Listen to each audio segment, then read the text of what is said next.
Un empire au cœur de l'histoire sénégalaise, le Jolof, fut l'un des plus grands empires de la Sénégambie médiévale.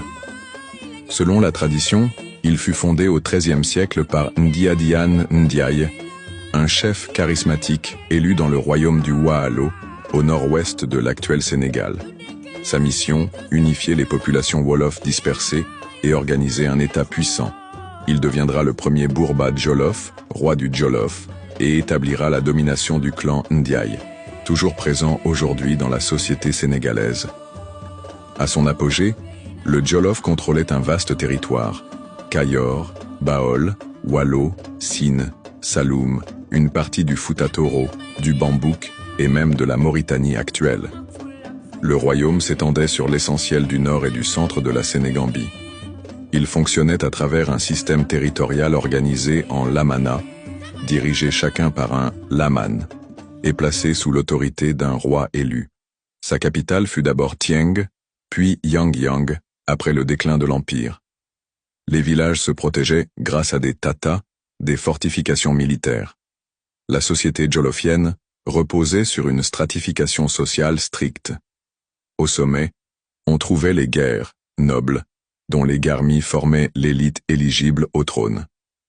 Ensuite venaient les djaambour, hommes libres, les serins, marabouts influents, et les badolos, paysans. Les castes artisanales formaient les nienyo, divisés par métier, teg, forgeron, laobé, menuisier, voudé, maroquinier, rab, tisserand. Les guéveuls, griots, dépositaires de l'histoire orale, accompagnaient les familles nobles et assuraient la transmission des généalogies. Enfin, à la base de la pyramide sociale se trouvaient les djaham, captifs, dont certains étaient guerriers, notamment les Tiédo, formant l'essentiel de l'armée du royaume. Malgré leur statut, ils disposaient souvent de terres et pouvaient jouer un rôle militaire ou politique, comme le chef des captifs du roi Farba Kaba. Le Jolof était un carrefour multiethnique.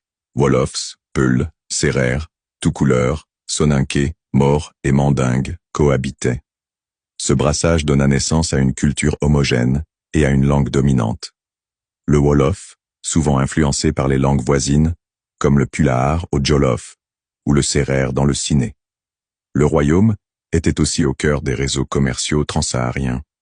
Plus tard, la montée en puissance du commerce transatlantique profita au royaume côtier, affaiblissant économiquement le Jolof, qui resta dépendant de ses anciennes routes commerciales. La spiritualité dans le Jolof fut marquée par une coexistence entre la religion